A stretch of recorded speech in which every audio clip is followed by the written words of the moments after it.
లిఫ్ట్లో కూడా ప్రాబ్లం వస్తుంది. ఇప్పుడు రీసెంట్గా అయితే లాస్ట్ ఫ్లోర్లో అయితే రూఫ్లో నుంచి వాటర్ పడుతుంది, మొత్తం లీక్ అవుతుంది. అసలు వాటర్ పడితే అక్కడిక్కడ వెళ్ళడానికి రాదు, బయటికి వెళ్ళడానికి రాదు. రూమ్స్లో కూడా వాటర్ లీక్ అవుతుంది. రూమ్లో నుంచి రోడ్లకు మొత్తం వాటర్ పడితే లగేజ్ మొత్తం నడిచిపోతుంది, మొత్తం నడిచిపోతుంది. ఇంకా ఇక్కడ వెంటిలేషన్ ఉండలేదు, వెంటిలేషన్ కూడా మొత్తం క్లోజ్ చేసి పెట్టింది. బాగానే వస్తలేదు, మొత్తం క్లోజ్ చేసి పెట్టిరు. ఆరేసుకోవడానికి కూడా వేస్తలేరు. వాటర్ వచ్చి రీజన్ మళ్ళీ జస్ట్ ఏదో మొత్తం అట్లా చేస్తుంది.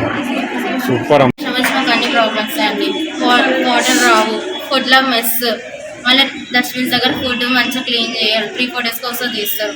వాష్రూమ్స్లలో శానిటరీ నాప్కిన్స్ అవన్నీ తీసారు. 3-4 డేస్కి ఒకసారి తీస్తారు. అవి కూడా బయట తీసుకొచ్చి పెడతారు.